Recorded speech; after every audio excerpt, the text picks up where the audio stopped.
Sí, a mí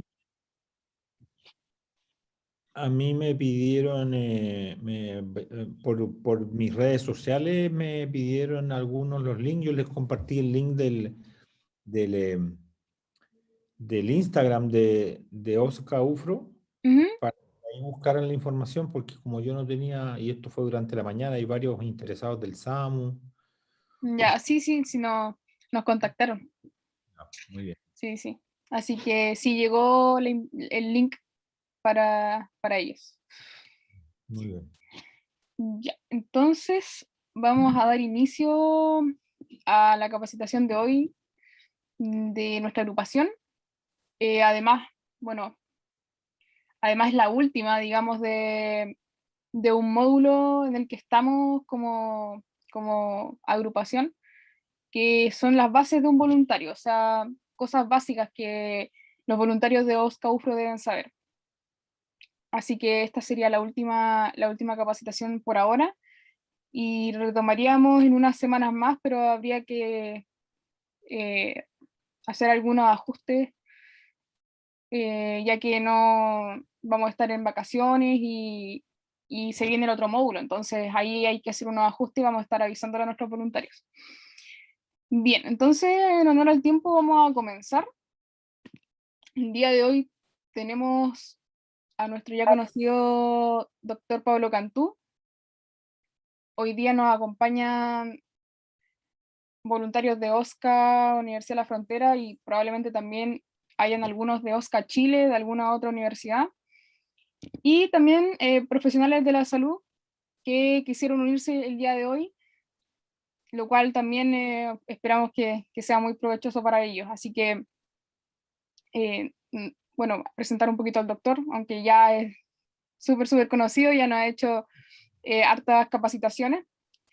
El doctor Pablo Cantú es médico urgenciólogo, jefe de SAMU Araucanía y docente de la Universidad de la Frontera también. Y el día de hoy nos va a exponer acerca de manejo de la vía aérea.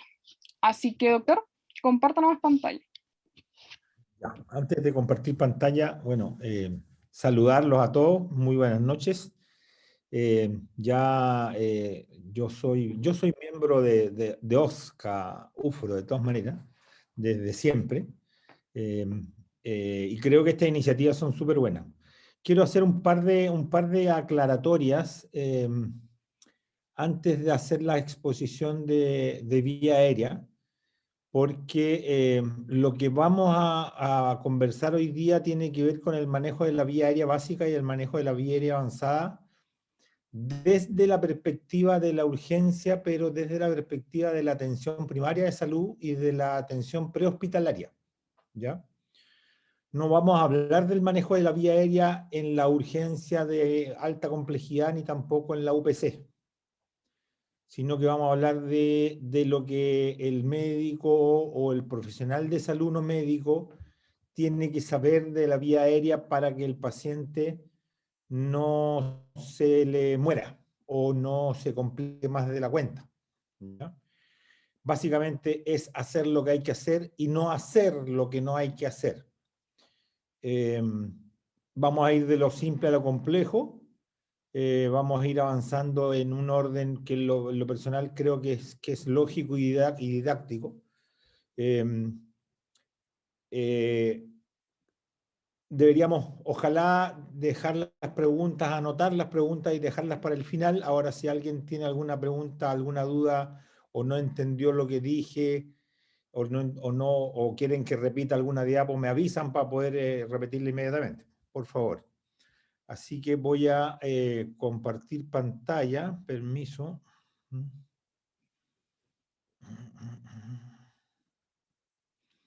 Voy a compartir pantalla, esta presentación de acá. ¿Me avisan si la ven, por favor? Sí, se ve. Sí se ve, perfecto. Entonces aquí vamos a anclar esto acá. Ahí, bueno. Como les decía, vamos a hablar básicamente de vía aérea desde la perspectiva de la atención primaria y de la vía aérea desde la atención de un estudiante, ojo, del manejo básico para un estudiante de salud. qué es lo que debe hacer y qué es lo que no debe hacer desde la perspectiva del el enfrentamiento del manejo de la vía aérea. Lo primero que todo que debemos saber desde el punto de vista sanitario es que los pacientes no se mueran porque yo no lo pude intubar. Los pacientes se mueren porque yo no lo oxigené, porque yo no fui capaz de ventilar al paciente, no porque yo no lo haya podido intubar. Y eso es un concepto que hay que tener súper claro. Por otro lado, hay que tener súper claro que si usted no es anestesista y no está dentro de un pabellón electivo, todos los pacientes a los cuales usted decida manejarle la vía aérea de alguna forma son pacientes que tienen el estómago lleno. Nadie sale de la casa en ayunas porque ese día lo van a operar, lo van a atropellar o le va a hacer un paro o va a tener un accidente. Por tanto, todo el mundo tiene estómago lleno y hay que pensarlo de esa forma. Y lo otro que hay que tener en cuenta es que toda persona inconsciente que no esté acostada en su cama tiene un trauma de por medio por solo haber tenido una caída. Por tanto, todos los pacientes tienen un potencial daño de columna cervical.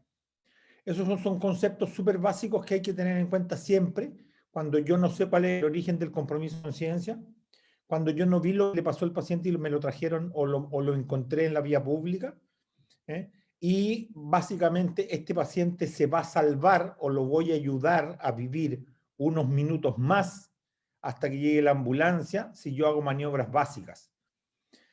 Por otro lado, quiero decirles que no es delito el ayudar a una persona en la vía pública. No es delito ayudar a una persona en la calle. Ese temor de que hoy no, que puedo tener problemas legales, eso es mentira, es nefasto, es un acto de cobardía y es una irresponsabilidad. Y para el personal de salud es una conducta antiética.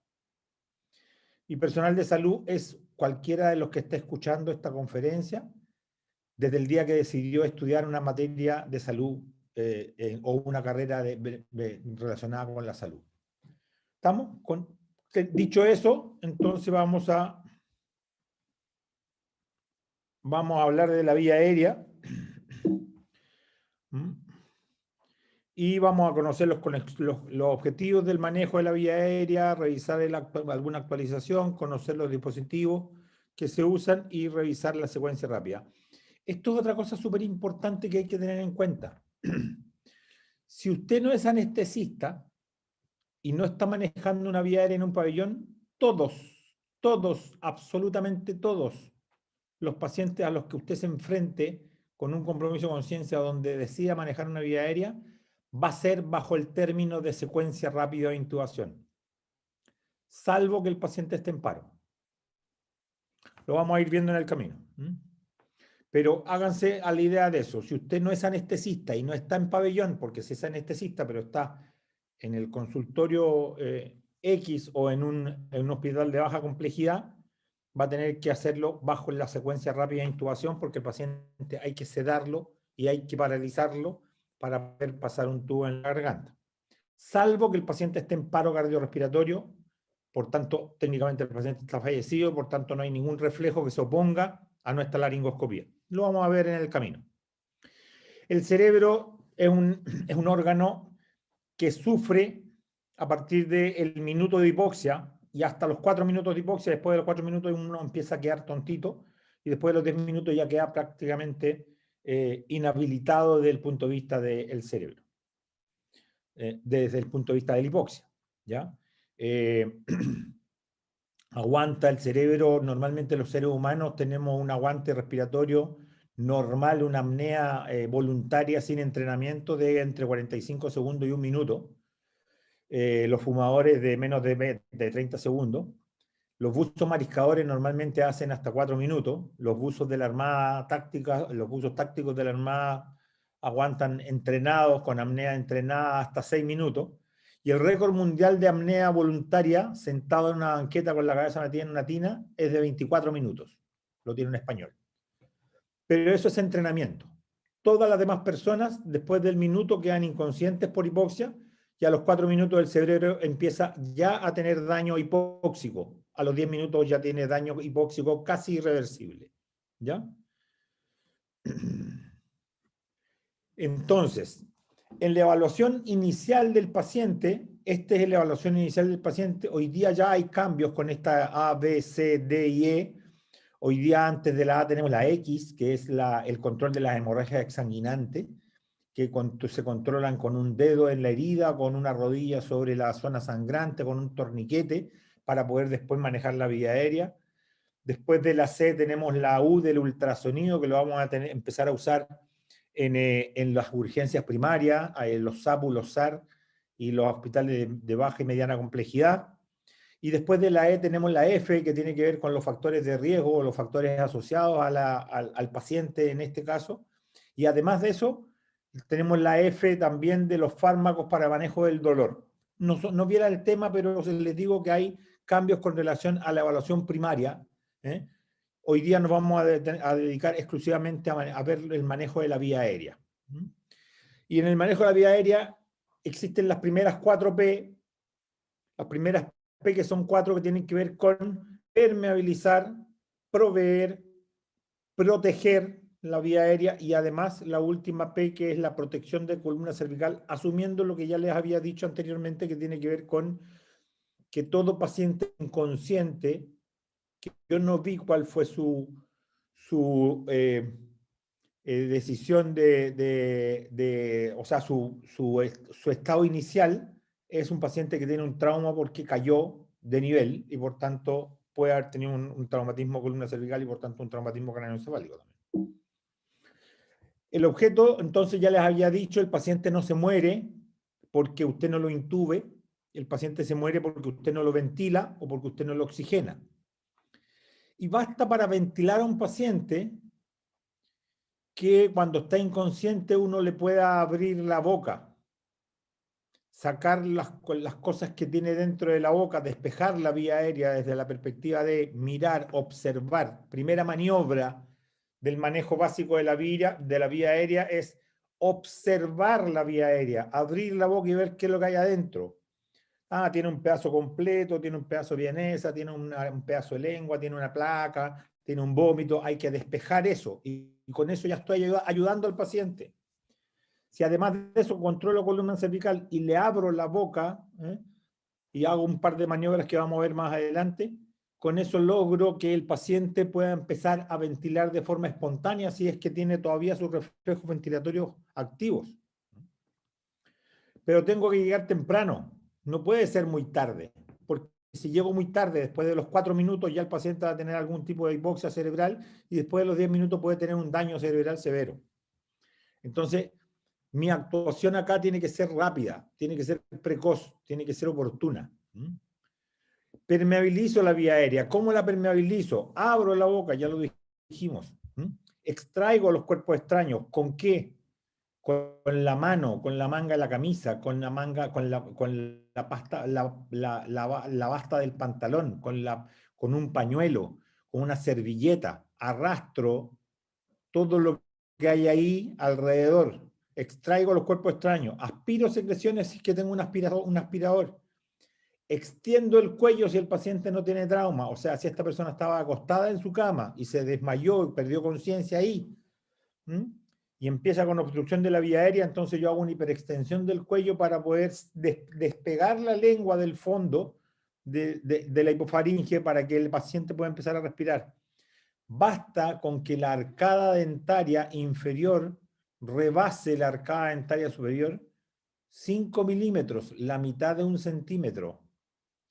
Basta con eso para que la lengua se despegue de la hipofaringe y el paciente pueda tener una vía aérea permeable en el paciente inconsciente.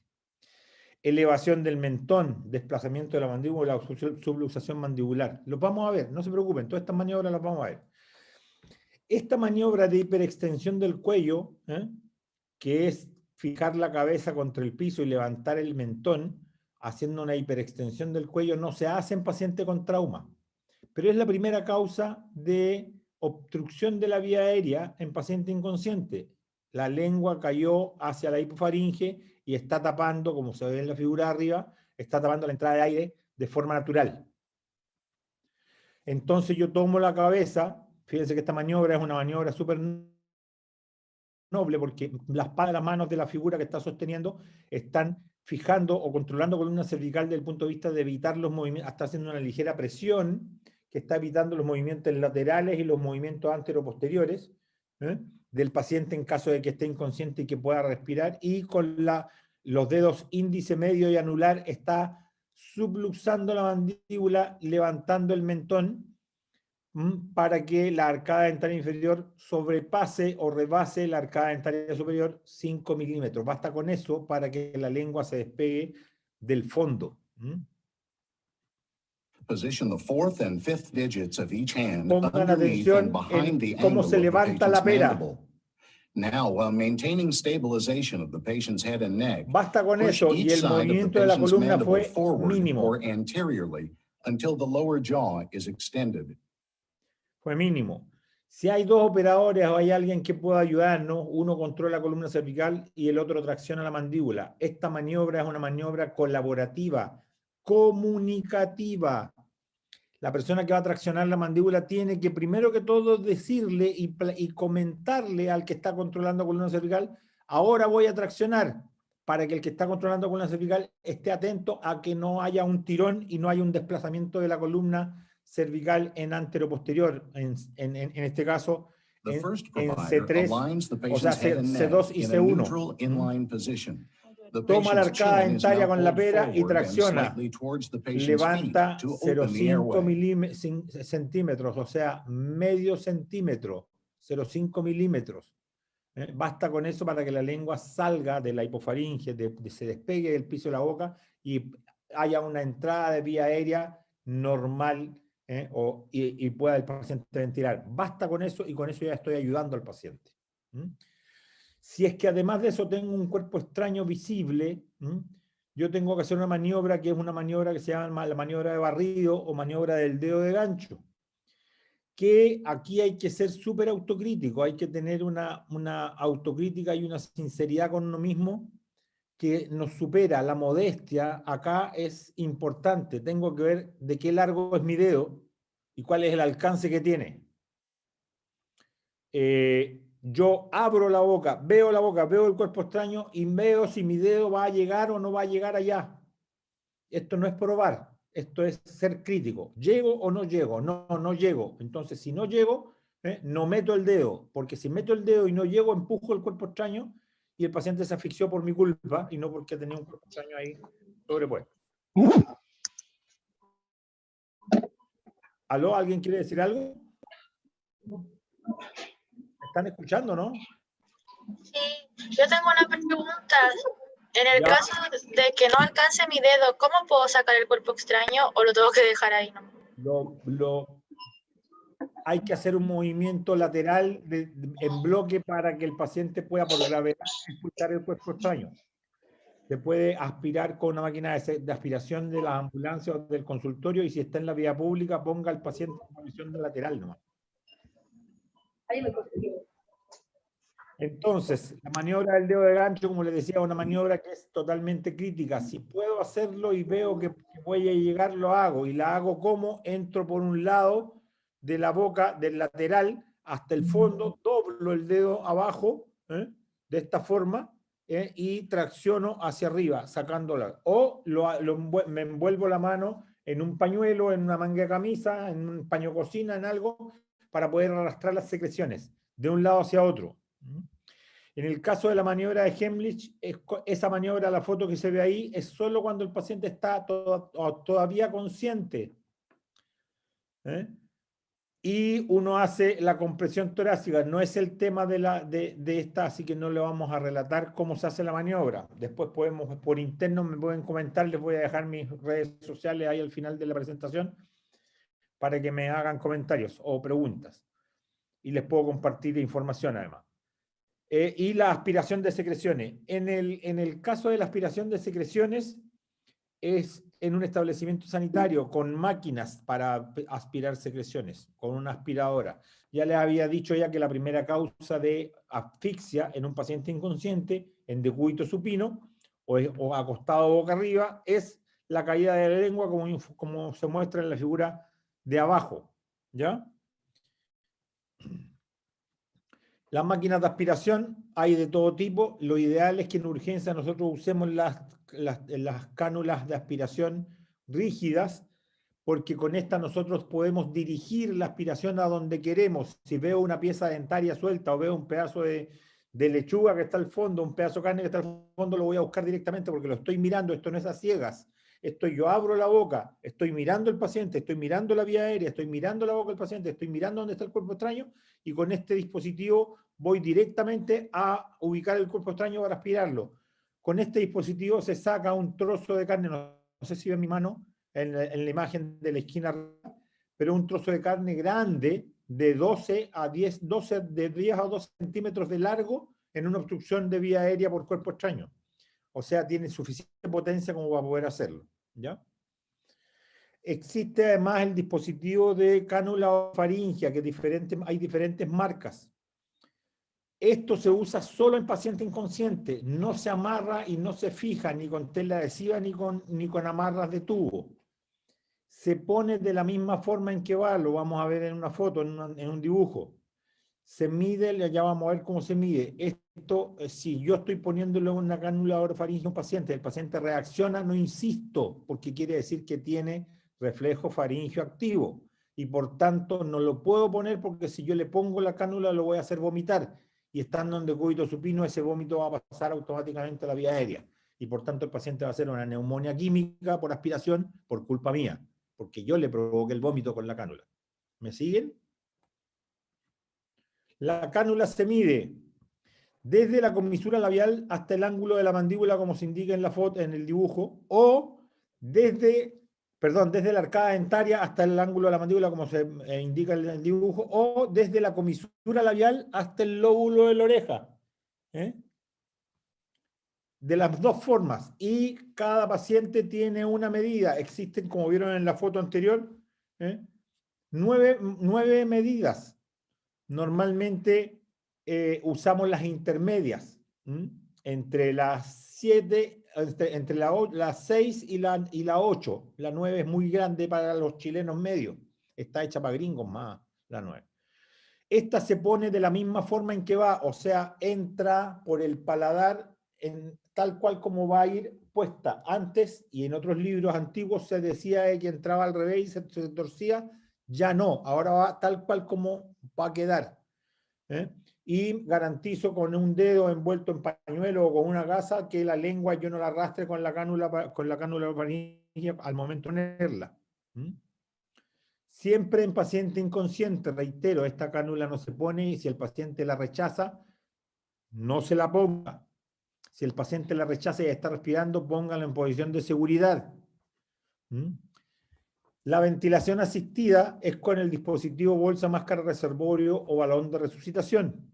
Y se usa la técnica de la C y la E. Ustedes fíjense en el dibujo, la C la hace el índice con el pulgar, y la E la hace el dedo anular, medio meñique, levantando el mentón. La C y la E es para hacer presión de la mascarilla sobre la cara y nariz del paciente. Y la E es para traccionar el mentón en contra de la mascarilla para que haga un sello hermético. El sello tiene que ser total y absolutamente hermético, cubriendo boca y nariz del paciente. Por eso uno tiene que medir la la mascarilla y ver si le sirve o no a ese paciente. Inconvenientes: narigones, perones o papiches y gente con barba. Esos son los mayores inconvenientes que hay para esto. Las personas que tienen mano pequeña tienen otro inconveniente que tiene que ver con el alcance. En ese caso, entonces, uno lo que debe hacer es la ventilación asistida a 4 manos o con 2 operadores. ¿Ya? Como se ve ahí, una persona hace una doble C y doble E y la otra persona ventila. ¿Cuánto ventilo? De 10 a 12 por minuto, o sea, de 12 a 15 por minuto. ¿Y cómo lo hago? Hagan este ejercicio. 1, 2, 3, 4, 5, 6, 7, ventilo. 1, 2, 3, 4, 5, 6, 7, ventilo. Si yo cuento, a mí, yo entiendo que el conteo que estoy haciendo es de segundos, por tanto estoy haciendo alrededor de entre 6 y 7 ventilaciones por minuto, o sea, perdón, de entre 10 y 12 ventilaciones por minuto a esa velocidad, porque estoy contando cada 6 o 7 segundos. ¿Estamos? Bien.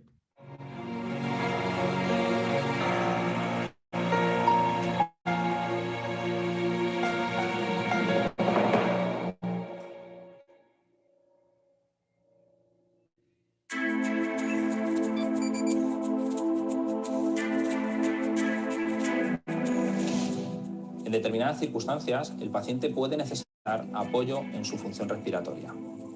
También, en las situaciones de parada cardiorrespiratoria, el paciente puede necesitar que utilicemos el balón resucitador. Aprenderemos cómo se usa correctamente.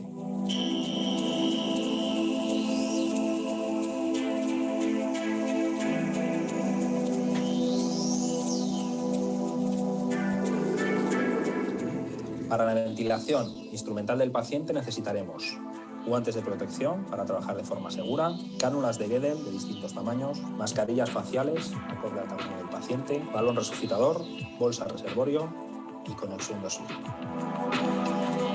Vamos a ver de forma práctica la ventilación instrumental del paciente. En la ventilación instrumental es importante la elección correcta del tamaño, tanto de la mascarilla facial como de la cánula de Guedel.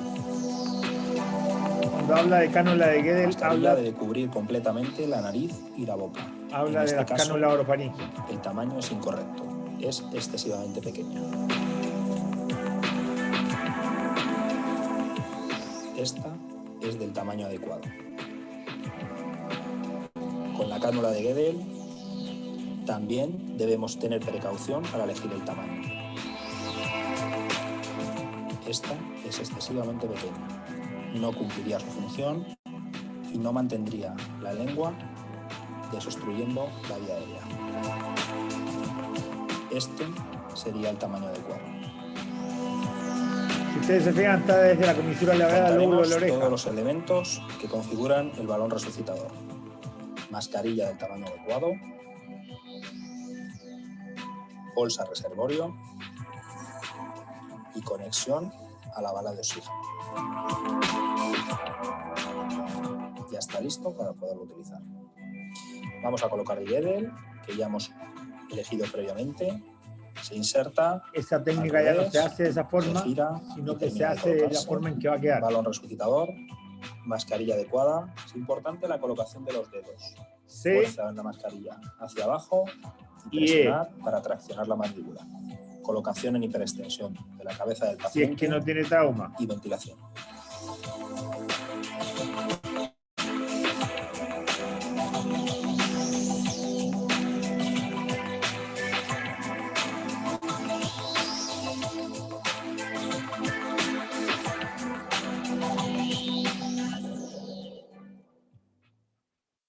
Un detalle, ¿cuánto insuflo? Lo suficiente para que el tórax se expanda. Punto. Se acabó con eso. ¿Estamos?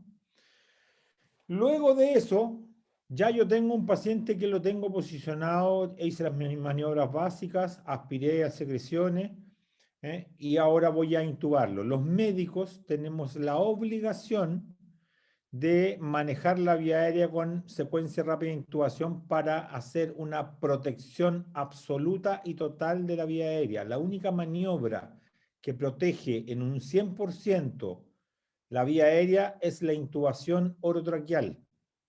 Todos los demás procedimientos proveen y permeabilizan una vía aérea, pero no la protegen completamente. Entonces, la intubación orotraqueal es el único procedimiento que mantiene, provee y protege en un 100% la vía aérea. ¿Estamos? Y este dibujo a mí me gusta mucho porque yo quiero contarles que yo me recibí de médico en el año 93. Algunos de ustedes no habían nacido aún. Pero empecé a hacer urgencias desde que entré a la carrera de medicina porque tenía un profesor amigo que era cirujano y yo me iba a hacer turnos con él desde el primer año de la carrera. Y eso fue en el año 86.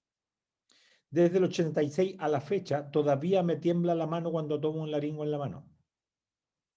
Cuando tomo la decisión de intubar a un paciente, todavía me tiembla la mano.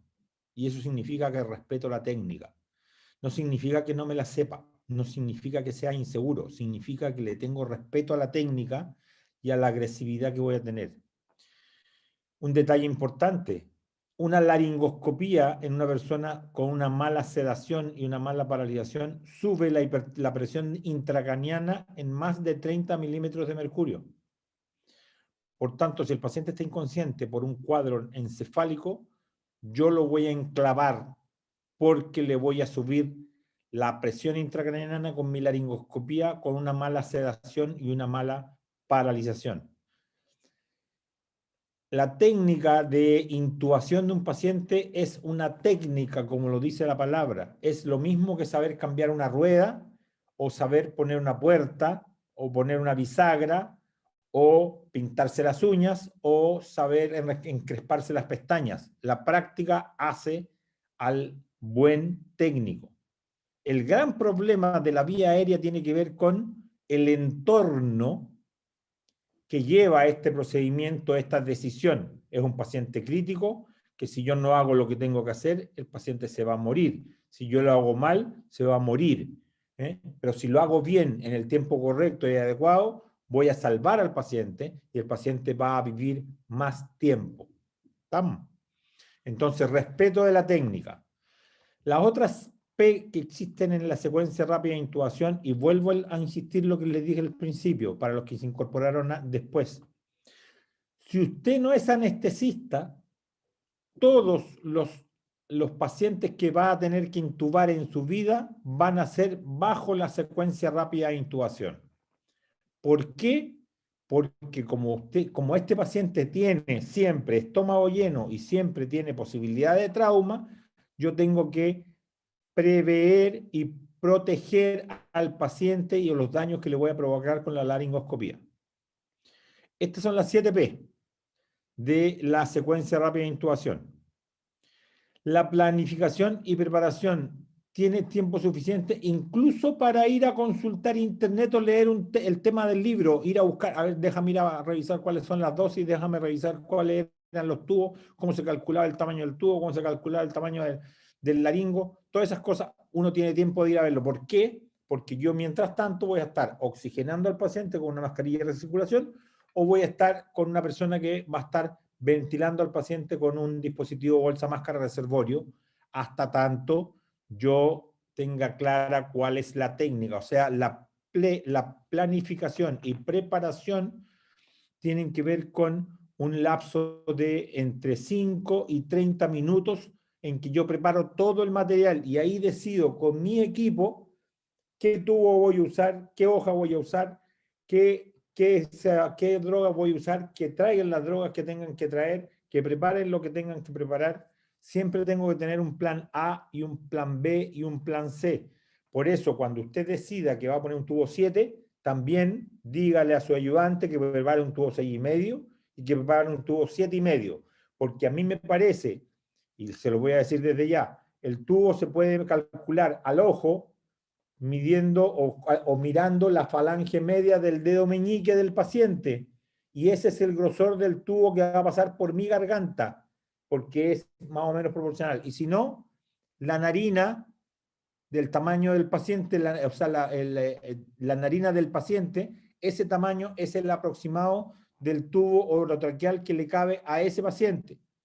Por tanto, yo miro ese orificio y digo, este orificio es de 6-7 milímetros, perfecto, un tubo 7, pero además pongo un tubo 6,5 y pongo un tubo 7,5. ¿Por qué? Porque a la hora de hacer la laringoscopía y yo ver que va el tubo para allá y ver que no entra el tubo, puedo achicarme, y si veo que baila, puedo agrandarme inmediatamente. No tengo que estar pidiéndolo en ese momento, ya lo tengo preparado. Las drogas deben estar todas cargadas con las dosis adecuadas, lo vamos a ver.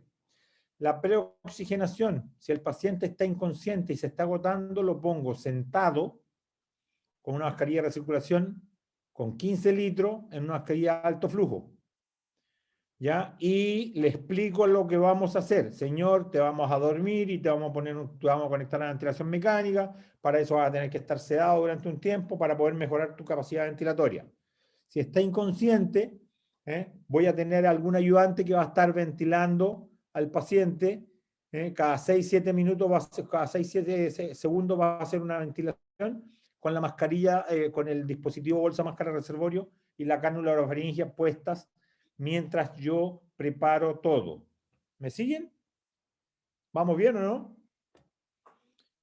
Bien. Sí. La premedicación, vamos a ver el detalle ahí, tiene que ver con algunas drogas que nos van a ayudar a que el paciente pueda ser bien sedado y bien paralizado, ¿ya? La parálisis también lo vamos a ver. Recuerden que les dije al principio que esto es mirándolo desde la atención primaria de salud, los hospitales de baja y mediana complejidad, por tanto las drogas que van a salir acá, no todas están ahí y por tanto vamos a hablar solamente de las drogas que están en el prehospitalario, en la atención primaria y en el SAMU, no las que están en la urgencia del hospital regional, que es un hospital de alta complejidad. Aquí están más o menos los tiempos que uno tiene que llevar en el esquema de secuencia rápida de intubación. Estas dos diapositivas, la anterior y esta, se las robé al doctor Sebastián Rojas, que es anestesista, amigo, y ex médico SAMU. Él era MR10, no, MR9. MR9.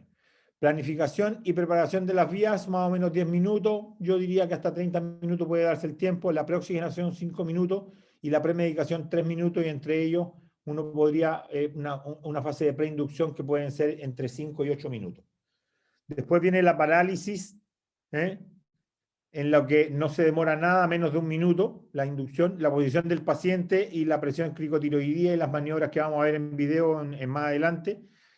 El tiempo es de apnea 1 minuto, y ahí, como ejercicio práctico, hagan esto. Usted tiene el laringo en la mano, sedó y paralizó al paciente, empezó la intubación, hizo la laringoscopía. A partir de ese momento, usted aguanta la respiración, no toma aire, sino que aguanta la respiración desde ese momento en que pasó ahí. E intenta poner el tubo. Cuando a usted le falte la respiración, al paciente también. Y por tanto usted saca el laringo y lo vuelve a ventilar. Hace la posición hace la laringoscopía y después comprueba el tubo para luego hacer los cuidados después de intubación. Esos son los laringos y las hojas de laringo diferentes y el tubo orotraqueal. Y esto es una aberración que lo pongo para comentarlo.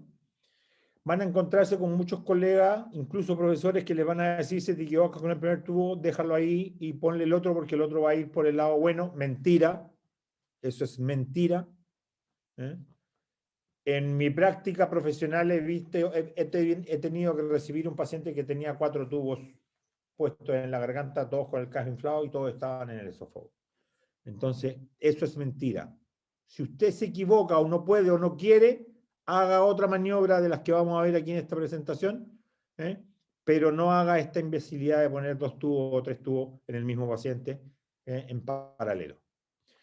La premedicación, ¿para qué es? La lidocaína, en dosis de 1 miligramo por kilo, atenúa la reactividad de la vía aérea desde el punto de vista de lo que son las reacciones vasovagales. Y además de eso, también atenúa el aumento de la presión intracraneana, que es lo que les decía adelante, que tiene que ver con la laringoscopía, que aumenta automáticamente en 30 o 35 milímetros de mercurio la presión intracraneana. Tiene un asterisco porque sobre esto la evidencia todavía es insuficiente. El fentanilo se ponen de 1 a 3 microgramos kilo al paciente. Y es microgramos, no son gamas. Ojo con esto. Si hay algún personal de enfermería escuchándome, por favor, escúcheme. La unidad de medida gamma no existe. Alguien en algún momento vio cómo se escribía la letra, el microgramo, y lo confundió con el signo griego de gamma, y por tanto empezaron a decirle gamma, pero no existe la unidad de medida gamma, por tanto son microgramos por kilo. Y el fentanilo lo que hace y nos ayuda a atenuar la respuesta simpática, o sea, disminuye todo lo que la respuesta que va a tener el paciente de hipertensión, aumento de la frecuencia cardíaca, aumento de la frecuencia respiratoria, aumento de la presión arterial, aumento de la presión intracraneana, lo disminuye el fentanilo, además de que es un buen sedante y un muy buen analgésico, 1000 veces más potente que la morfina como analgésico. Y en el caso de la atropina, 0,02 miligramos por kilo para evitar la bradicardia en niños menores de 10 años, por la laringoscopía. También el asterisco dice que todavía no hay evidencia suficiente para demostrar que esto sea fehacientemente, pero empíricamente se hace. Ahora, ¿cómo llego? Y esto como comentario al margen y como bonus track para esta presentación. La atropina viene en presentación de 1 miligramo por 1 ml. ¿Cómo calculo el 0,02? Tomo ese ml, ese miligramo, y lo diluyo en 9 ml de solución fisiológica, y con eso tengo por cada ml un 0,1 de miligramo. Para llegar a 0,2, lo que hago, o sea, para llegar al 0,2 lo que hago es diluir ese otro ml en 9 más, y por tanto tengo la concentración en 0,01, y por tanto le pongo 2 ml de esa solución siguiente. Eso es como bonus track, no tiene que ver con la vía aérea. De estos inductores o sedantes, el propofol no existe en ningún hospital familiar y comunitario, en ningún hospital de mediana complejidad, ni en el SAMO. ¿Por qué? Porque además es altamente hipotensor y por tanto nos complica mucho a los pacientes. Entonces lo que usamos es etomidato, ketamina y midazolam. Vamos a ver rápidamente de cada uno de ellos. En el caso del etomidato se presenta en frasco ampolla de 10 ml con 20 miligramos, o sea, es una proporción de 2 miligramos por ml. La dosis es de 0,3 miligramos por kilo. El comienzo de acción es de entre 15 y 45 segundos, la duración entre 3 y 12 minutos. Acá no nos compliquemos. Si yo tengo una dosis de 0,3 miligramos por kilo y tengo un paciente de 70 kilos, lo que necesita, ¿cuánto es? 14 miligramos. Le pongo una ampolla entera. Se acabó. 80 lo mismo, una ampolla entera. 100 lo mismo, una ampolla entera. ¿Me siguen el cuento? Cuando son menores de 60 kilos y mayores de 100, ahí puedo calcular, pero en general un adulto entre 60 y 100 kilos lleva una ampolla. Las ventajas y las desventajas están ahí en la presentación, no nos vamos a detener en eso.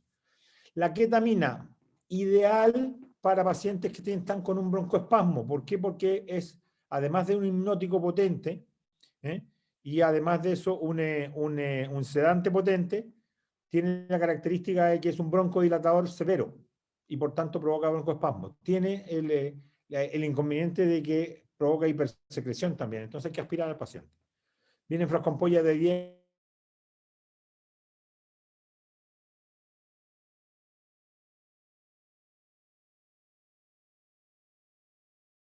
duración de 10 a 20 minutos de su efecto y tiene un comienzo de 50 a 60 segundos de la atención. Por tanto, yo tengo que esperar a que esta droga haga el efecto. Cuando yo pongo la droga o le digo o doy la indicación de que ponga ketamina, 50 miligramos o 100 miligramos o 120 miligramos al paciente, tengo que esperar los 60 segundos que haga efecto, o sea, el minuto para que haga efecto y después poder seguir con el siguiente paso. La ventaja es que aumenta la frecuencia cardíaca, la presión arterial y el gasto cardíaco, por tanto es ideal en pacientes que están en shock hipovolémico, el que yo tengo que manejarle la vía aérea. ¿Por qué? Porque no deprime el sistema circulatorio, al contrario. Y además de eso, aumenta la presión de perfusión cerebral, por tanto en un paciente que está en shock con TEC, es muy ideal la ketamina para eso. En el caso del midazolam, es una benzodiazepina. Vienen ampollas de 5 por 1, 5 miligramos en 1 ml, 5 miligramos en 5 ml y 15 miligramos en 3 ml. La dosis es de 0,1 a 0,3 miligramos por kilo. Y tenemos el problema, los médicos, de que los subutilizamos en la secuencia rápida de intubación, porque nos dan miedo a las benzodiazepinas, porque deprime el sistema respiratorio. Sí, pero el paciente lo voy a intubar igual, por tanto da lo mismo que se deprima, si lo que necesito es que esté sedado. Que no se dé cuenta que le estoy pasando un tubo por la garganta. Además del midazolam y la ketamina son amnésicos. Por tanto, el paciente ni siquiera se va a acordar. Y dentro de los bloqueantes están estos 5, pero el único que tenemos en el prehospitalario y el único que está indicado en el prehospitalario por su rapidez, tanto de entrada como de salida y de acción, es la succinilcolina. ¿Ya? La succinilcolina viene en 5 ml, 100 miligramos, 20 miligramos por ml, y la dosis es de 1 a 1,5. Y aquí vuelvo con la afirmación del etomidato. 70 miligramos, le pongo una ampolla. O sea, 70 kilos le pongo una ampolla, 100 kilos le pongo una ampolla, 80 kilos le pongo una ampolla. ¿Me siguen? Empieza en 30 a 60 segundos. Acá el paciente, cuando yo le pongo la succinilcolina, tiene que estar completamente sedado y dormido porque duele. Acuérdense de la película Bill Kill, cuando ella está en el sofá y el tipo le pone la inyección y ella está despierta y se empieza a paralizar. Eso es succinilcolina. Despierta. Por tanto, y esto duele en el cuerpo. Duele cuando entra al cuerpo y cuando recorre el cuerpo duele. Por tanto, el paciente tiene que estar completamente sedado y dormido con una buena dosis de midazolam o de tomidato. Y dura aproximadamente 6 a 8 minutos, por tanto yo tengo 1 minuto para intubar al paciente y los otros 7 minutos para que el paciente se vuelva a desparalizar, desparalizar y empiece a ventilar solo. Esta es una foto donde están las posiciones de los reanimadores, las posiciones que usan los reanimadores para intubar en la calle. Dependiendo de las condiciones en que estén, si están debajo del camión, entre medio del camión, detrás de la puerta, antes de la puerta, entre la puerta y la cama, entre la cama y la pared, etcétera, etcétera, etcétera. Entonces, la vía aérea, siempre el laringo con la mano izquierda, no hay laringos para zurdo y laringos para derecho, eso no existe. El laringo siempre es con la mano izquierda, sea uno diestro o zurdo. Y lo que voy a buscar es el hoyo negro al final del túnel, ya en la garganta. Voy a ir a buscar las cuerdas vocales y voy a pasar el tubo por entre medio de las cuerdas vocales. Por ahí voy a pasar el tubo. ¿Lo ven ahí en la foto de la extrema derecha? Las cuerdas vocales ahí claritas y el fondo negro. Bueno, yo tengo que pasar por el hoyo negro ese hacia adentro. Voy a buscar las cuerdas vocales en el dibujo, voy con el CAF desinflado y una vez que pase el CAF, me detengo. Una vez que pase el CAF por las cuerdas vocales, me detengo porque ya estoy en tráquea y puedo inflarlo con seguridad. ¿Hasta cuándo entro? Entro hasta la cantidad de centímetros que indica el tubo, que tiene que ver con el número del tubo. Si es un tubo 6, entro a 6 por 3, 3 veces el número del tubo, 18 a 18 centímetros. El tubo trae las marcas enumerado la cantidad de centímetros. Si el tubo es un tubo 7, entro a 21 centímetros. Si el tubo es un tubo 8, entro a 24 centímetros, etc. ¿Ya? Esa es la señorita Gisela Costa, reanimadora del SAMU de Santiago. Con ella me entrené. Vamos a ver otra foto ahí donde estoy con ella. Ella está haciendo una laringoscopía para preparar la intubación. Y lo que está buscando es cuerdas vocales. Voy a entrar por la parte más oscura, voy a entrar por el hoyo, hasta el fondo ahí, a buscar la parte oscura para que esta me garantiza, cuando veo el tubo pasar por ahí, estoy garantizando que estoy en vía aérea a baja y por tanto estoy en tráquea, con seguridad. La hoja de laringo entra hasta el final de la lengua y entra entre la vallécula y la lengua y se posiciona ahí, tracciona y veo las cuerdas vocales debajo, inmediatamente por debajo de la vallécula. En el pediátrico, la hoja de laringo toma la vallécula y la lleva hacia arriba para poder visualizar las cuerdas vocales. Levanta un poquito. Hazle burro.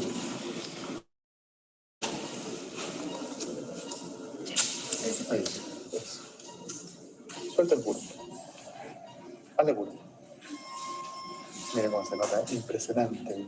La maniobra de Burke es la lateralización de la tráquea a través de la nuez de Adán o el cartílago cricoide hacia la derecha del paciente. Eso se supone que alinea la tráquea para poder visualizar bien las cuerdas vocales. ¿Y cómo controla la calidad de la intubación orotraqueal? Los signos de confirmación. El tubo pasó, como ya les decía, por dentro de las cuerdas vocales. Vi cuando el tubo pasó y entró por las cuerdas vocales. La capnografía conectada al tubo orotraqueal que va a marcar en el capnógrafo más de 30 milímetros de mercurio. O la confirmación a través del ultrasonido, que hoy día lo estamos usando también para poder confirmar que el tubo está dentro de la tráquea. Los signos indirectos son el empañamiento del tubo, los ruidos pulmonares en los dos bases y los dos ápices, o la ausencia de gorgoreo gástrico. o que el paciente expanda cuando yo ventilo, pero eso ya también expande el paciente. Los indirectos se dan también cuando el paciente está intubado en esófago, por tanto, cuidado con eso. Uno siempre tiene que buscar los signos de calidad de intubación, o sea, confirmación. Tubo pasó por las cuerdas vocales, la capnografía me marca más de 20 milímetros de mercurio, ojalá 30, y el ultrasonido, si es que lo tengo, para ver en la tráquea que el cuerpo, que el tubo está dentro de la tráquea. Y la intubación a 4 manos en caso de trauma o sospecha de este, o sea, todo paciente inconsciente que le llegue a la urgencia donde están ustedes o que se encuentren en la vía pública, en la ambulancia, tiene una sospecha de trauma, por tanto, ese paciente debería ser intubado a 4 manos. ¿Y qué significa 4 manos? Uno, controlando columna cervical desde anterior, y el otro haciendo la maniobra de laringoscopía y intubación orotraqueal. Fíjese que en la inmovilización manual disminuye en un 60% los movimientos de C1 y C2. Y el collar cervical no inmoviliza la columna cervical en forma absoluta. Ahí está la maniobra de 4 manos. A la izquierda está Gisela Acosta intubando y Pastel controlando columna cervical. Esto fue una foto que nos tomaron cuando yo estaba aprendiendo a ser reanimador en Santiago. Aprendiz de reanimador en el año 98. Ahí con ellos aprendí a hacer eso. Me iba voluntariamente a hacer turnos con ellos después de mi trabajo. Y ahí aprendí. Y en la mano, en la foto de la izquierda, de la derecha, perdón, un personal que ya tiene todo el tubo, la jeringa, todo armado y la laringoscopia lista, y la otra persona está controlando columna cervical por delante.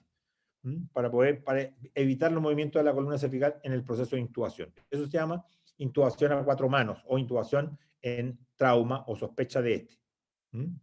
Las complicaciones del tubo orotraqueal pueden ser el desplazamiento, la obstrucción, la generación de un neumotórax. Se quedó pegado. Ahí está. Obstrucción, desplazamiento, la aparición de un neumotórax por una mala maniobra mía, o que el equipo me está fallando, se me acabó el oxígeno, alguien está pisando la manguera, etcétera, etcétera, etcétera, etcétera. ¿Cuáles son mis alternativas? Ojo acá con las alternativas. El personal no médico, profesionales y técnicos, ante el manejo avanzado de la vía aérea, va a usar los dispositivos supraglóticos como primera opción. El personal médico tiene la obligación legal y ética de, como primera alternativa, usar la intubación orotraqueal, y como segunda alternativa, estas que vienen ahora. Ahora, dentro de las alternativas están algunas ayudas y hay otras que son la primera opción. La primera ayuda es el GAM Elastic Boogie, que es dispositivo que enhebra el tubo orotraqueal, y la parte de la extrema izquierda donde está levantado, esto es es un material de alta conductibilidad que va a entrar a la vía aérea, porque no la estoy viendo bien, y va a tocar los arcos traqueales, y por tanto voy a sentir acá en la mano donde tengo el tubo, voy a sentir las vibraciones de los arcos traqueales, y eso me va a dar la seguridad de que estoy en tráquea. Y una vez que tenga eso en tráquea, entonces voy a entrar a la vía aérea. Ahí está el GAM Elastic Boogie suelto con la punta doblada, vienen así de fábrica, y esa punta es la que se sensibiliza con los arcos traqueales para poder hacer esto que viene ahora, que tiene que ver con que cuando yo veo la tráquea o veo las cuerdas vocales, entro el boogie y acomodo el tubo para enhebrarlo a través del boogie. Una vez que está dentro del tubo, saco el boogie por dentro del tubo, y con eso estoy seguro de que está en tráquea. Eso es una alternativa. Nosotros en el servicio, en los hospitales de la red, no hay boogie, por tanto habría que agenciárselos, ¿ya? Todo lo anterior falló.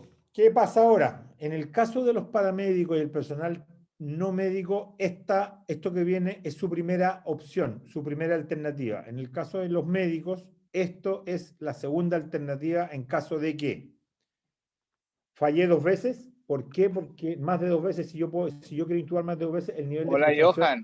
Hola. ¿Por qué no me saludas? Hola, ¿aló? Vengo. Hola, ¿aló? ¿Alguien tiene el micrófono abierto? Resulta que, como les decía, se me fue la onda. Si todo falló, había dicho. Y si todo falló, para el médico, yo tengo la alternativa de, primero que todo, falló ¿por qué? Porque no me atreví, porque lo hice 2 veces y mi nivel de frustración me va a permitir, no va a permitir hacerlo de nuevo, o porque no me atreví, o porque no quiero, o porque todos los esfínteres se me soltaron. Pueden pasar todas esas cosas, y todas esas cosas son normales que nos pasen. Ojo con eso, no le tengan miedo a eso. Mi paciente no se va a morir si yo lo ventilo y si yo lo oxigeno en forma adecuada. Y si tengo una mascarilla laringea, bien. Entonces, obvio el tubo, por primera vez, y le voy a poner una mascarilla laringea. Si ustedes se fijan en esta mascarilla laringea que está a la izquierda de la pantalla, se fijan que hay un doble tubo ahí, tiene 2 entradas, porque esta que está aquí específicamente es una mascarilla de segunda generación. Esa mascarilla de segunda generación tiene 2 vías, una vía anterior para la vía aérea, donde entra el aire por la parte de arriba, no sé si ven el cursor mío ahí, entra por la parte de arriba y sale por acá, por este lado. Y la segunda boca de acá es para pasar la sonda nasogástrica, que va por todo el borde posterior y aparece por acá. Por tanto, esta mascarilla, cuando queda enclavada en el esfínter esofágico superior, me permite pasar por el canal de trabajo gástrico, una sonda nasogástrica, y por tanto aspirar el contenido del estómago y por tanto convertir a este paciente en un paciente de estómago lleno, en un paciente de estómago vacío, y por tanto me da mayor seguridad en el caso de una regurgitación o de un vómito, de que el paciente no vaya a generar una neumonía por aspiración de contenido gástrico. Y a la izquierda, a la derecha tienen un tubo esofágico. Lo vamos a ver inmediatamente. La mascarilla laringea, como les decía, se asienta en la hipofaringe, se apoya sobre el esfínter esofágico superior, entra a ciegas, no se necesita sedación, lo único que necesita es que el paciente tiene que estar inconsciente, igual que la canularofaringea, paciente inconsciente. Si el paciente la rechaza, la bota, ningún problema, sienta al paciente. Existen 8 tamaños, la ventaja es que es una alternativa de la intubación orotraqueal, es de fácil de colocación a ciegas, no es necesaria la relajación, cualquier tipo de ventilación se puede hacer incluso conectando un ventilador mecánico y no requiere la laringoscopía, ¿ya? La desventaja es que no protege completamente la vía aérea y tampoco protege el broncoespasmo. Y las contraindicaciones son porque hay alteraciones anatómicas, una obstrucción de vía aérea baja, un edema pulmón, asma, un trauma torácico o una obesidad mórbida, ¿ya? La máscara laringea clásica, inventada por Don Archie Brain en los 80, ha salvado muchas vidas. Se lubrica el lado palatino de la máscara y se pone el índice en el punto donde la parte elíptica se une al tubo. Se introduce luego de abrir la boca y hacer chin lift con la mano izquierda. Se aplica sobre el paladar y se avanza hasta topar con el esfínter esofágico superior. Se infla el CAF y luego de comprobar la capnografía se inicia el procedimiento. Si no sella adecuadamente, se aplica suave presión desde el cuello para lograrlo. Ha sido superada por la máscara Procil e incluso el inventor dejó de usarla. Y dejó de usarla, ¿por qué? Porque es la primera generación. Después llegaron otros tipos de máscara laringea. Hay alrededor de 6 tipos diferentes de máscara laringea, incluso algunas desechables que son las iGel, que cuando uno introduce no necesita inflar nada, porque el gel que trae la mascarilla se dilata y se dosa a la mucosa por humedad. Y finalmente, después que yo terminé de usarla, se desecha, se bota, porque ya no, ese polímero ya no vuelve a su posición normal. Y hay otras más rígidas, pero bueno, hay como 6 o 7 tipos diferentes de mascarillas laringeas, que son las que se están usando hoy día. No es que el inventor la haya dejado de usar porque no servía, sino que porque sirvió tanto que se fue modernizando y productificando. Fíjense que acá hay una selección, una serie de dibujos donde va mostrando cómo va quedando. Entra por el lado palatino, como decía la doctora, la tomo tipo lápiz, voy arrastrándome por el lado palatino, hasta quedar en la fase, en la hipofaringe, donde la punta queda acá en el esfínter esofágico superior, y el aire cuando entra por aquí pasa directamente hacia la tráquea, ¿ya? Acá se puede ventilar, se puede conectar a la ventilación mecánica, se puede hacer varias cosas.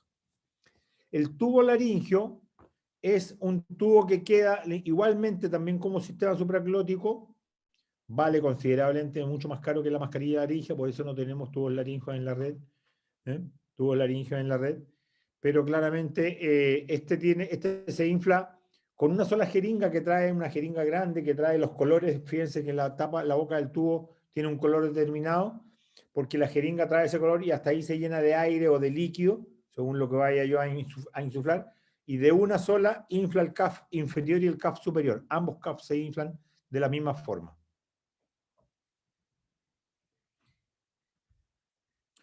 Se introduce a ciegas y por su curvatura se va a introducir al esófago.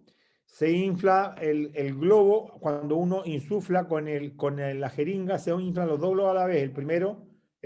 Se infla el primero y después el segundo. De fácil colocación con un 80% en el primer intento de efectividad.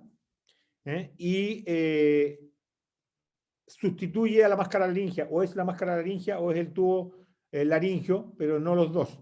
Viene, como les decía, en estos 6 colores de ahí y trae en su medida desde el punto de vista del peso corporal del paciente según el color. El tubo laringio está especialmente indicado en el manejo prehospitalario en pacientes atrapados y permite el rescate en la situación de no puedo ventilar. Se tracciona la mandíbula hacia adelante y se introduce el aparato por la línea media o por el lado derecho de la boca hasta que se siente un stop que corresponde al esfínter esofágico superior. Se inflan los CAFs a través de la válvula de un solo balón testigo con una jeringa especialmente diseñada que tiene marcas de colores que nos informan el volumen que requiere cada número de tubo laringio. Se comprueba la capnografía y se continúa con la ventilación. El tubo laringio abarcan a toda la población, desde 4 kilos y hasta más de 100 kilos.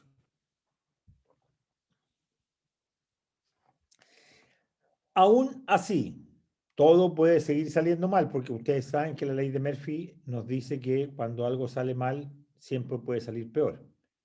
Todo sigue sin resultar, entonces puedo hacer la ventilación en jet o lo que se llama punción cricotiroidea. Es una jeringa de 3 con un teflón 14, con la boca de un tubo 8, conectado a un embudo. Esta maniobra solo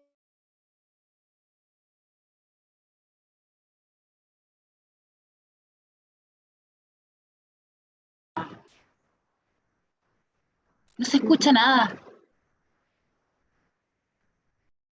Se pegó, parece. Doctor. Parece que se pegó. Voy a darle por interno.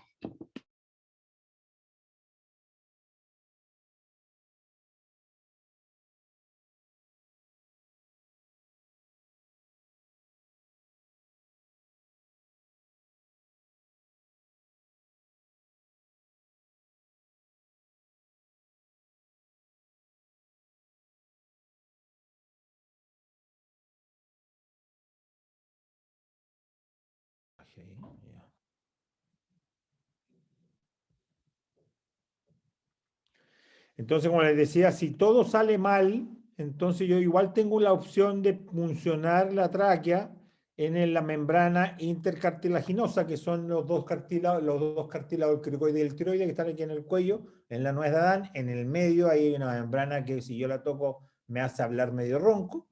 En esa membrana yo pincho con un teflón 14, saco el bisel, conecto una jeringa y a través de la jeringa le puedo pasar oxígeno para poder oxigenar al paciente. Esto es una maniobra de salvataje. Esto es una maniobra absolutamente de salvataje. ¿Cuándo la uso? Cuando no me percaté que el paciente tenía la vía aérea que el edema no me deja entrar por la boca. Cuando el paciente tiene un traumatismo maxilofacial severo, que no me permite meterme por la boca a manejarle la vía aérea, o tiene un tumor o una obstrucción, una reacción anafiláctica, donde el paciente no me deja entrar por la boca a su vía aérea, yo voy al cuello. Y esta maniobra es de salvataje, me va a permitir oxigenar a este paciente durante 20 a 30 minutos, no más que eso. Y solo oxigenar, no ventilar. Esta maniobra me va a mantener al cerebro oxigenado, pero no va a estar ventilando, por tanto el paciente puede hacer un paro respiratorio, ¿ya? Y la otra, y aquí está, como les decía, una bránula 14, una jeringa de 3, una boca de tubo 8 para poder ventilar al paciente. Es una opción transitoria, 25 a 30 minutos, indicada en obstrucción total de la vía aérea, se conecta una bolsa autoinflable a oxígeno al 100% y, como les digo, es de salvataje. Y la otra opción es la cricotiroidotomía quirúrgica, donde yo hago una incisión con un bisturí en el mismo lugar, o uso el dispositivo este, que es un dispositivo ya que viene preparado con un trocar grueso, hago una incisión y le pongo un tubo 6 ahí en esa zona. Rompo tráquea y le conecto un tubo 6, que es un tubo de un calibre como el que tiene puesto en el cuello, y por tanto ahí puedo ventilar al paciente, y con eso lo salvé.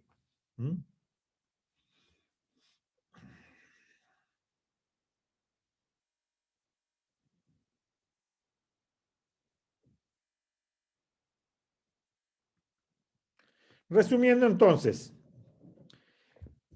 recuerde siempre que todo paciente tiene estómago lleno y todo paciente tiene un potencial traumatismo cráneoencefálico o de columna cervical, y por tanto todo paciente tiene que ser manejado en decúbito supino, con control de columna cervical y apertura manual de la vía aérea con cánula laringea o mascarilla laringea inicialmente. La valoración y el manejo de la vía aérea es la primera opción a realizar, es la A de la evaluación primaria, y siempre, siempre, siempre es impredecible. Por tanto, siempre piense en las 4 P: permeabilizar, proteger, proveer la vía aérea y además proteger la columna cervical. Y la vía aérea siempre, toda la vida, es impredecible. Vuelvo a repetir, el paciente no se muere porque usted no lo intubó. El paciente se muere porque usted no lo ventiló y porque usted no le aportó oxígeno. Hasta ahí estamos. Los que tengan lector de código QR, ahí están mis redes sociales. Los que no tengan, copien ese link y están mis redes sociales ahí como para que puedan consultarme las cosas que necesiten y les puedo compartir todo. Si se identifican, estuve en su conferencia, XXX, y yo les comparto la presentación y les digo dónde están los videos y todo en la red para que los vayan a ver, porque estos videos no son míos, son de la red, son todos pirateados. Eso. ¿Dudas, inquietudes, comentarios, sugerencias? Hola. Doctor, muy buena su presentación. Muchísimas gracias. Espero que haya sido también igual de provechosa para todos los asistentes que están hoy aquí conectados y que se quedaron hasta el final. Algunos se fueron desconectando. Pero 40. Sí, no, son varios. Son varios. Muy bien. Preguntas para el doctor. ¿Pueden prender sus micrófonos nomás?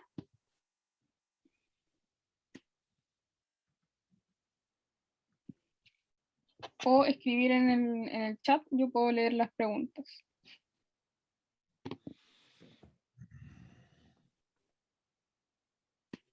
Dice, Marion dice que fue buenísima. Muchas gracias. No, gracias a ustedes por estar escuchándome y tener la paciencia de aguantarme después de las 6:30 de la tarde.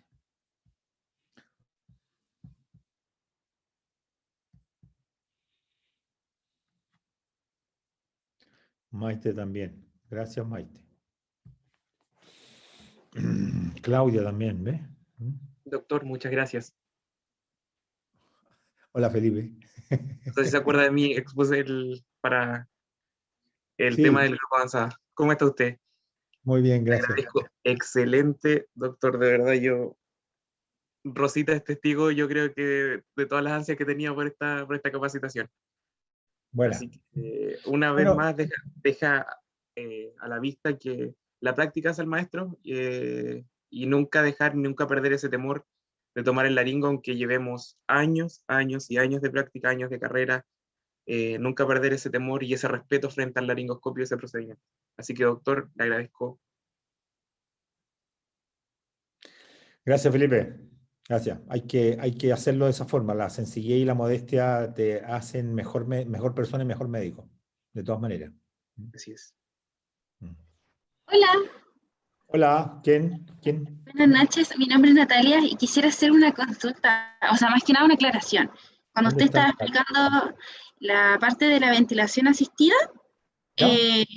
decía técnica de la C a la E. No sé si podría volver a explicar eso más La que nada C, para aclararlo. ¿Sí? mira, no sé si ves mi pantalla, ¿sí? Sí, sí La la C, veo. la C es el dedo índice y pulgar tomando la mascarilla por encima para poder apretarla sobre la boca. Y la E tiene que ver con cuando la mano toma el dedo índice, o sea, el medio del pulgar o sea, el medio, el anular y el meñique, toman la mandíbula para poder traccionar hacia la C. Entonces uno lo que hace es C, ahí apretar sobre la mascarilla y la nariz y la boca, y con la E tomar la mandíbula para poder traccionar. Esa es la maniobra. Y la doble C y doble E es cuando una persona tiene las manos muy pequeñas o es la cara muy grande del paciente. Entonces uno toma con las dos C contrarias una contra la otra la mascarilla, aprieta, toma las dos E y la otra persona ventila con la bolsa máscara de reservorio. No sé si quedó claro. En todo caso, igual te puedo Sí, compartir el video. sería genial que lo pudiera compartir, porque, bueno, igual era harta información, así que, Así es la vía aérea. sí, harto. Sí. Así que muchas gracias por su presentación. Me gustó mucho. Gracias. Gracias. ¿Alguien más quiere comentar algo, decir algo, criticar, quejarse? Por aquí tenemos, estuvo muy interesante, espero tengamos oportunidad de tener la clase práctica, muchas gracias. Yo no tengo ningún inconveniente, ahora que está abierta la UFRO, no hay problema. Lo voy a cobrar, Excelente. doctor. Ya se casó. Tomó mucho apunte, pero va a quedar la grabación de la clase ahí con la Rosita en Oscar, así que no hay problema. Yo también voy a cobrar eso, doctor. Quisiera hacer otra consulta. Dígame.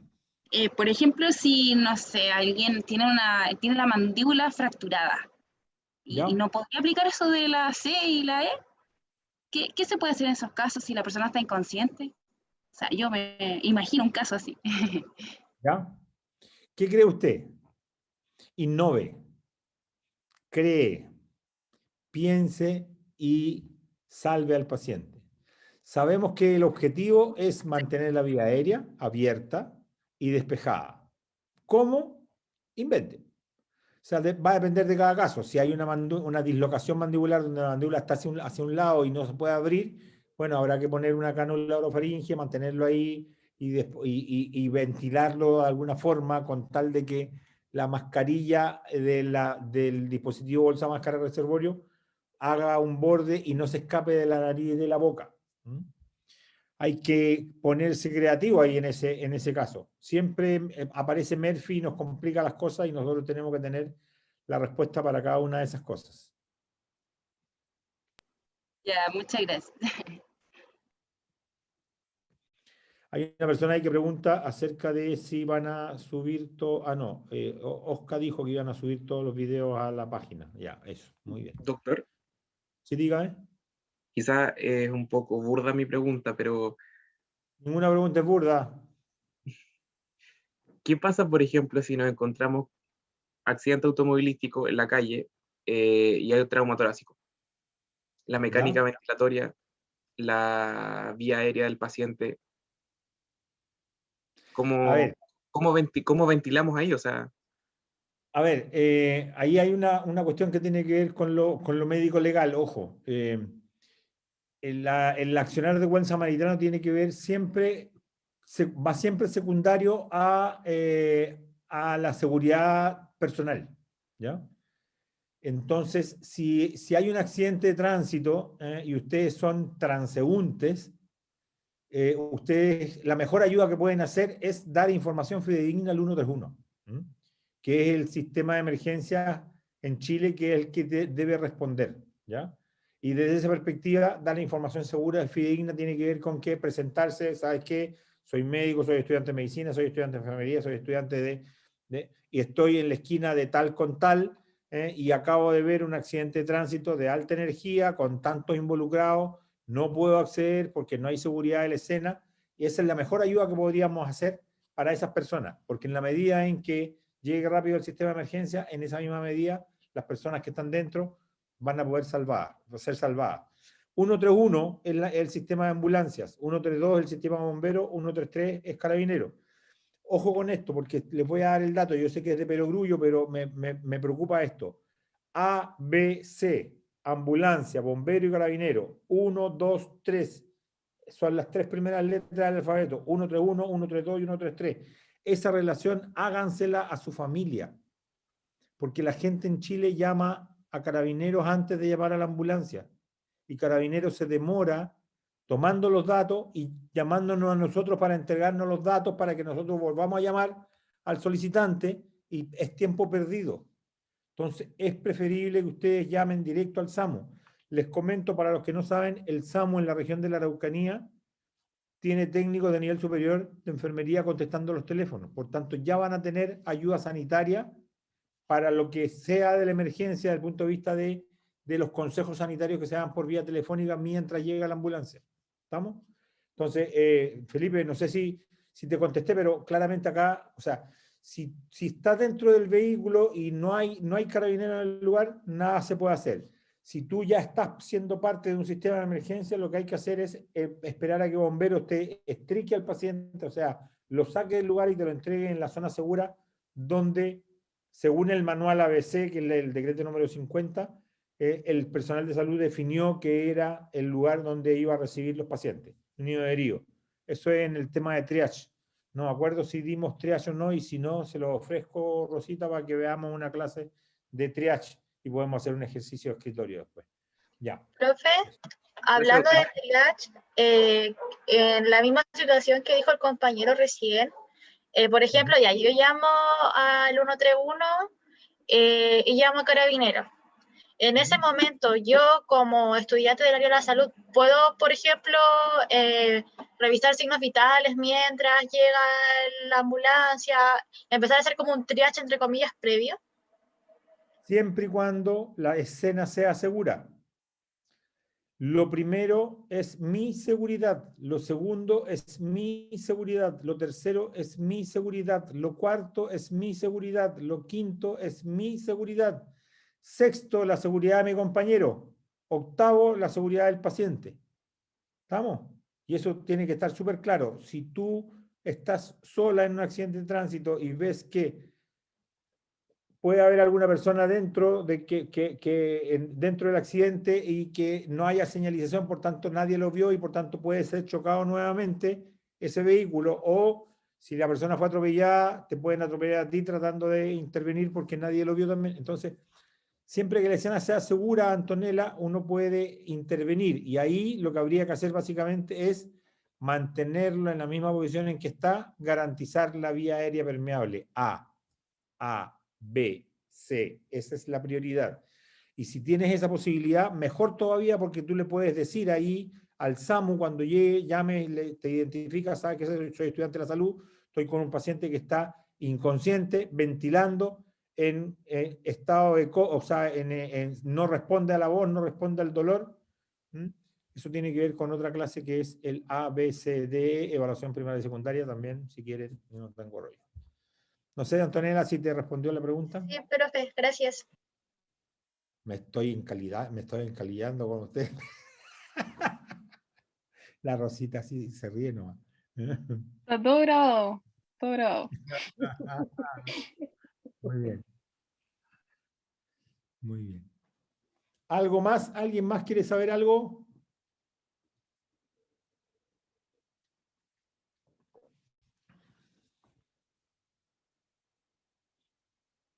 ¿Está todo? ¿Todos están? Parece que no hay más dudas, doctor. Y no hay dudas, de hecho, en el chat tampoco no hay más dudas. Muy bien. Entonces, sería. Sí, doctor, entonces damos por finalizada la capacitación de hoy, y como dije en un inicio, la última de nuestro primer módulo de la agrupación. Después se van a seguir haciendo capacitaciones de otros módulos, y también va a ser abierto, dependiendo de la capacitación, a otro público, digamos. No no solo a los voluntarios de OSCA. La idea también es poder alcanzar a más personas que puedan ejercer estas prácticas y les pueda ayudar en su, Claro. en su profesión. De Así que muchas gracias, doctor, por su tiempo, por su dedicación y su buena voluntad. Y gracias a todos los asistentes también por estar aquí. ¿Alguien este le día. levantó la mano ahí? Se le quedó arriba a Antonella, parece. Que está... Bueno, yo quiero agradecer nuevamente a Oscar, a Rosita y al equipo directivo de Oscar y a todos los miembros de Oscar de haberme nuevamente invitado. Yo creo que a ustedes les gusta sufrir desde la perspectiva de soportarme y tolerarme, pero yo estoy disponible para poder hacerlos sufrir otra vez más, así que no hay problema.